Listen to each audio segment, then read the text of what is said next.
Thank you, Mr. Chair. Good morning. Good morning. Madam Secretary.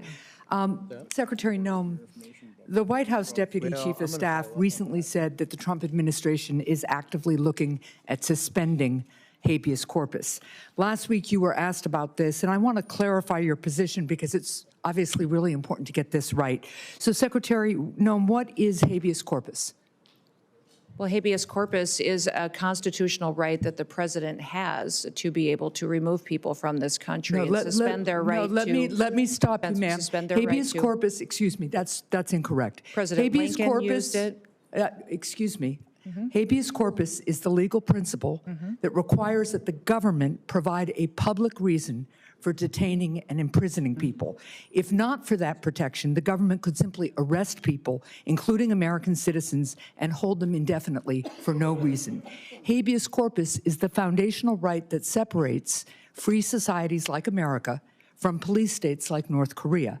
As a senator from the live free or die state, this matters a lot to me and my constituents and to all Americans.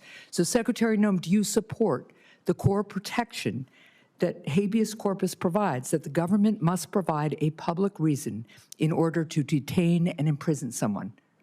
Yeah, I support habeas corpus. I also recognize that the President of the United States has the authority under the Constitution to decide if it should be suspended or not. It has never Let been, us be clear, though, it has never been done. It has never been done without approval of Congress. Even Abraham Lincoln got retroactive approval from Congress. So I have been asking executive branch nominees a simple question over the past few months. If the president orders them to break the law, I've been asking, will you follow the law or follow the order? I want to ask you a more specific question here.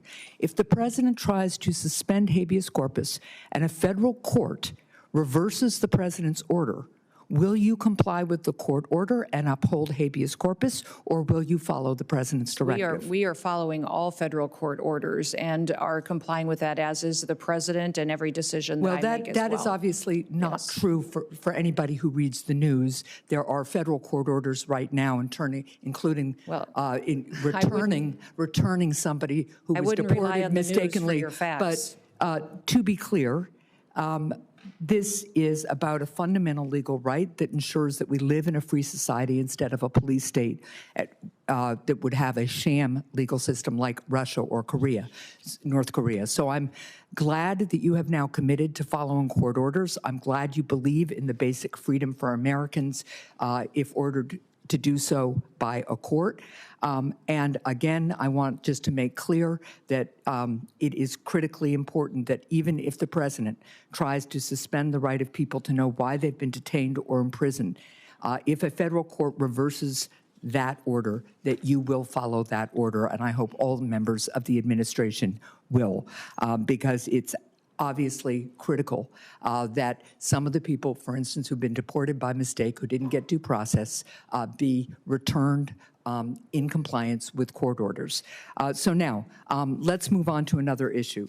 International criminal organizations target Americans with sophisticated cybercrime, including elaborate scams that robbed Americans of billions of dollars, with seniors in the United States losing $5 billion to scammers in 2024 alone.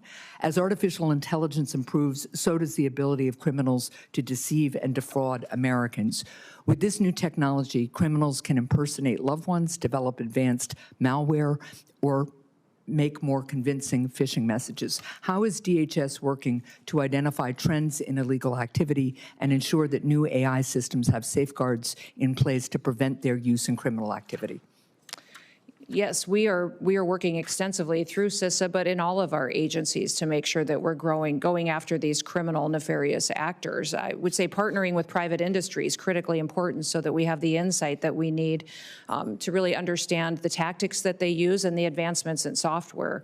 The AI ability that they have to adjust and to supersede some of our systems is incredible. And so investing in those systems is important, but also having the knowledge and bringing everybody to the table and breaking down the silos between our agencies and our intelligence agencies is important, so we all have the information that we need to get. Well, and that gets me to one final point and question here, because Senator Peters began to ask about it There's been recent reporting that indicates that the Chinese government installed remote access to Chinese-made power inverters in the U.S., raising concerns that the Chinese government could try to disable parts of our power grid.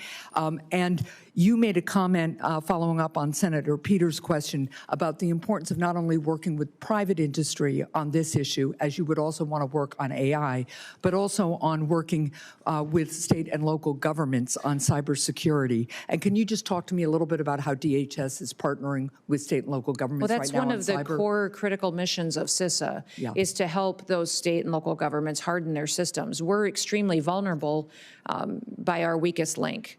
And so when you have a small state that doesn't have the resources it needs to invest in these security operations, then they're vulnerable to attacks and hacking attempts, and they can access our systems. If they have a contract or a system that interfaces with the federal system, it makes us vulnerable as well. So we are responsible for 10 of the 16 critical infrastructures under the Department of Homeland Security, and making sure that China can't come in and shut down our electrical grid, our water systems, things that people rely on every day for their day-to-day lives is very important. So that's why we need these kind of partnerships, is to make sure that we're secure all the way down to our smallest actor that participates. Well, I appreciate that, and I appreciate working more with you on that. Thank you.